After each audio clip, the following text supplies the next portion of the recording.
So the other problem with conspiracies, just to get back to that for a moment, is the problem of anomalies. What do you do with anomalies? This is true in all science. No theory explains every single thing that's out there that we want to study. There's always going to be some like quirky thing that the main theory here that explains all these things here, it doesn't account for that.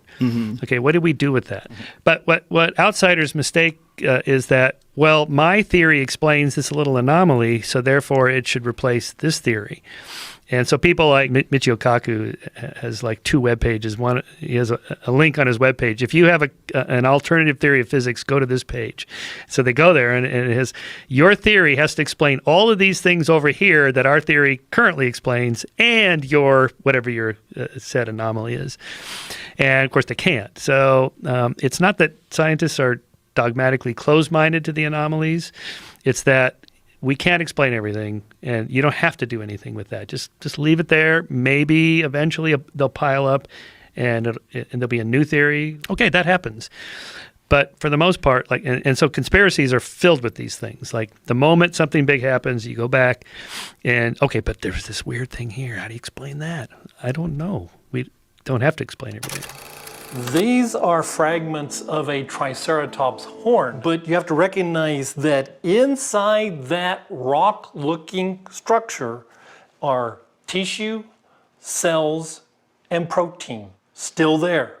All right, so let's go back for a second, because if this horn or part of a dinosaur had been buried for millions and millions of years, you would not expect to still be able to see tissue, but are you saying that's what we're finding? That is absolutely what we're finding. In fact, in a Nature communication paper in 2015, they referred to it as common. So is this unusual for those who have followed the traditional paradigm associated with when dinosaurs lived and when they died? It would certainly be not at the least expected.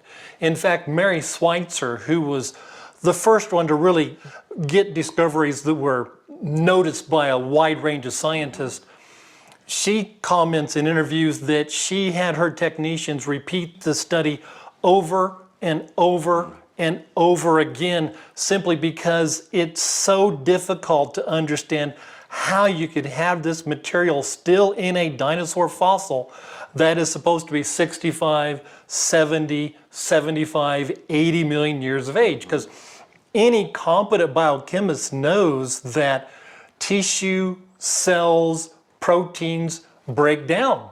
They're not concrete, they don't just exist for eons of time, they break down. And in fact, they tend to break down fairly quickly depending upon the conditions. And certainly in Hell Creek, the conditions would be warm up, cool down, warm up, cool down. We found this horn, for example, just a mere 1 foot below the surface.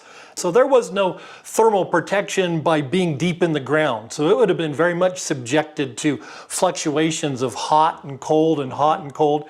And any biochemist can tell you that is the fastest way to destroy material.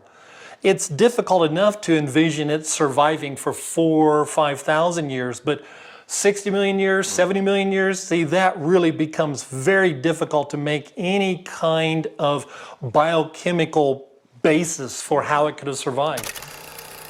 Indians carved dinosaurs on the walls of the Grand Canyon. Why would they put dinosaurs on the walls of Grand Canyon? Maybe because they hunted dinosaurs around there.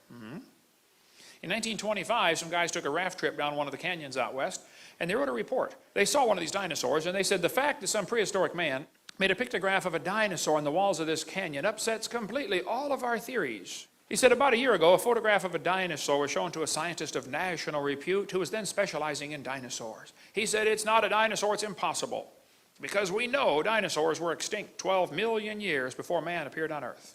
First place, it's not possible for you to know what happened 12 million years ago. Okay, so let's just get that straight first up, okay?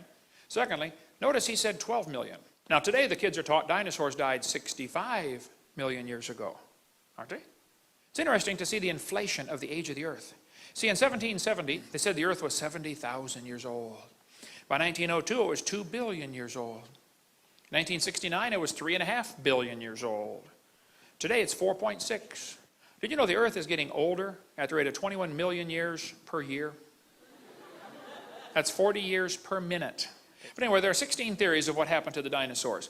One theory says an asteroid struck the Yucatan Peninsula in Mexico and killed them 65 million years ago. Do you realize they're asking the wrong question? The question is not what made them go extinct. The question is, did they go extinct? Dinosaurs had two problems. Number one, the climate change. Number two, people hunted them. They killed them. Now, they didn't call them dinosaur, though. They called them dragon. See, the word dinosaur wasn't made up till 1841. So for most of human history, these creatures are called dragons. Did you know dinosaurs not even in the dictionary in 1891? For most of human history, they were known as dragons. Dragons are listed in the dictionary in 1946 as now rare.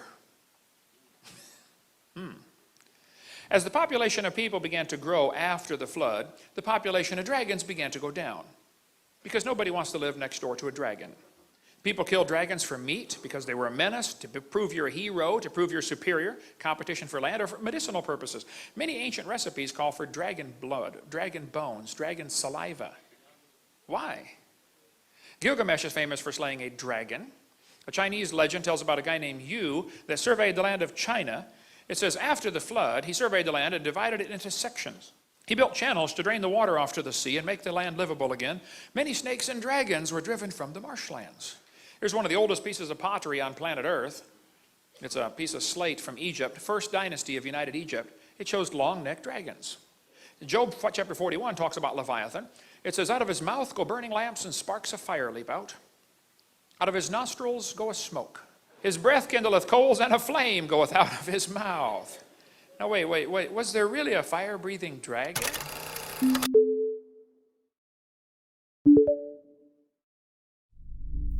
Item number SCP-169.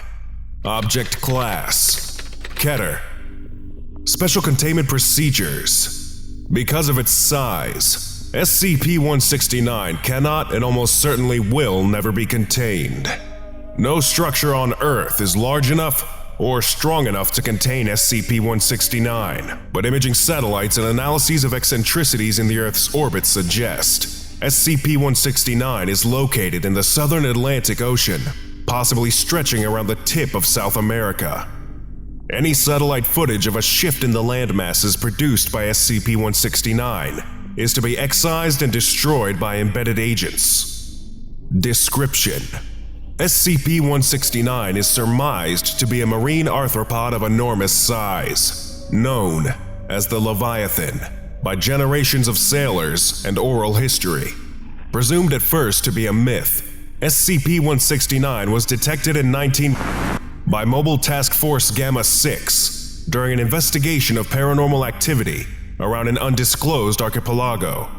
During Gamma-6's investigation, Dr. Gamma-60912 discovered the archipelago to have moved at least 3 kilometers from its original location. Though initially said doctor believed this motion to be due to unusually quick continental drift, a reconnaissance mission performed by the USS revealed the archipelago to be the protrusions of rock-like plates covering an enormous organic mass. The Foundation was brought in immediately to begin threat management. Dr. Gamma-60912 and Dr. Gamma-60421 estimate SCP-169's body length to be between 2,000 and 8,000 kilometers. The creature is thought to have existed since the Precambrian era. No other specimens have been cited.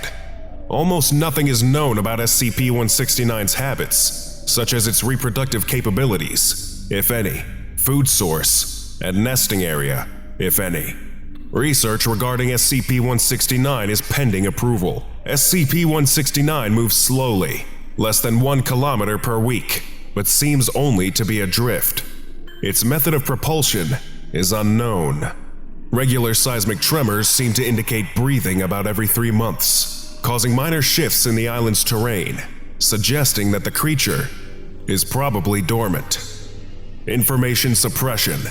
The USS was scuttled with all hands immediately after the discovery of SCP-169, with the permission of the American government. The public is forbidden from entering the archipelago created by SCP-169 due to the conveniently large number of resident endangered bird species. Lesson complete.